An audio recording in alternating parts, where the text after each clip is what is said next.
পাঁচ জেলায় লাল সংকেত, অতি ভারী বৃষ্টি সতর্কতা।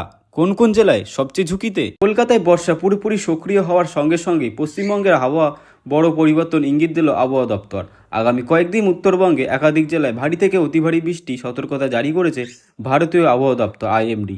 পাশাপাশি দক্ষিণবঙ্গে বিভিন্ন জেলাতেও বজ্রবিদ্যুৎ সহ ঝোড়ো হাওয়া পূর্বাভাস দেওয়া হয়েছে। কোন কোন জেলায় এর প্রভাব বেশি পড়বে তা বিস্তারিত জানতে অবশ্যই ভিডিওটি সম্পূর্ণ দেখবেন এবং আপনাদের জেলার নতুন নতুন খবরগুলো সবার আগে পেতে চাইলে আমাদের ইউটিউব চ্যানেলটিকে সাবস্ক্রাইব করে বেল আইকনটিকে বাজিয়ে দেবেন এবং কমেন্টে আপনার জেলার নামটি লিখে দেবেন।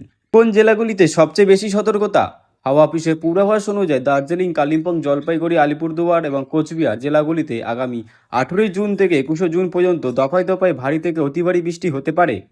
কোথাও কোথাও 7 থেকে 20 সেন্টিমিটার পর্যন্ত বৃষ্টিপাতের সম্ভাবনার কথা বলা হয়েছে। বিশেষ করে 18 থেকে 22 জুনের মধ্যে উত্তরবঙ্গে পাহাড় ডুয়ার্স এলাকায় তীব্র আরও বাড়তে পারে বলে পূর্বাভাসে উল্লেখ করা হয়েছে। দার্জিলিং, কালিম্পং জেলাগুলিতে পাহাড়ি এলাকায় ভূমিধসের সম্ভাবনার কথা জানিয়েছে আইএমডি। টানা বৃষ্টির জেরে পাহাড়ি রাস্তা ক্ষতিগ্রস্ত হওয়া, যান চলাচলে বিভিন্ন পর্যটকদের সমস্যার আশঙ্কা তৈরি হয়েছে। দৃশ্যমানতা কমে যাওয়ার কারণে দুর্ঘটনা ঝুঁকি বাড়তে পারে। বিশেষজ্ঞদের মতে বর্ষায় সক্রিয় অক্ষরেখা ও উত্তর পূর্ব ভারতে আর্দ্রতার প্রবল সরবরাহের ফলে উত্তরবঙ্গে বৃষ্টির অনুকূল পরিস্থিতি তৈরি হয়েছে। ফলে পাহাড় ও সংলগ্ন সমতল এলাকায় জল জমা, নদীর জলস্তর বৃদ্ধি ও স্থানীয় বন্যা পরিস্থিতির সম্ভাবনা উড়িয়ে দেওয়া যাচ্ছে না।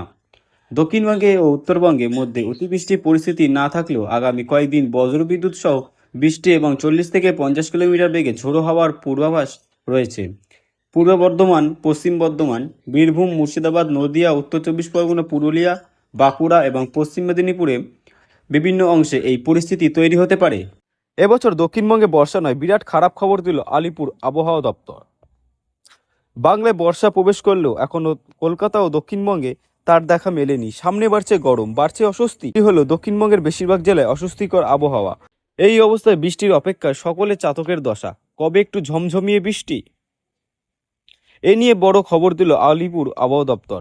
দক্ষিণবঙ্গের আবহাওয়া খবর। আলিপুর আবহাওয়া দপ্তর বিজ্ঞান ডক্টর সৌরভ বন্দ্যোপাধ্যায়কে দেওয়া সাক্ষাৎকারে জানিয়েছেন 20 জুনের পর থেকে পরিস্থিতি পরিবর্তন হতে পারে দক্ষিণবঙ্গে। তার কথায়, আমাদের রাজ্যে 12 জুন বর্ষা প্রবেশ করেছে, কিন্তু মৌসুমি বায়ু তেমন শক্তি নেই। বৃষ্টি নামানোর মতো, নিম্নচাপ ঘূর্ণাবর্তের মতো বড় কোনো আবহাওয়া ব্যবস্থা এখনও তৈরি হয়নি।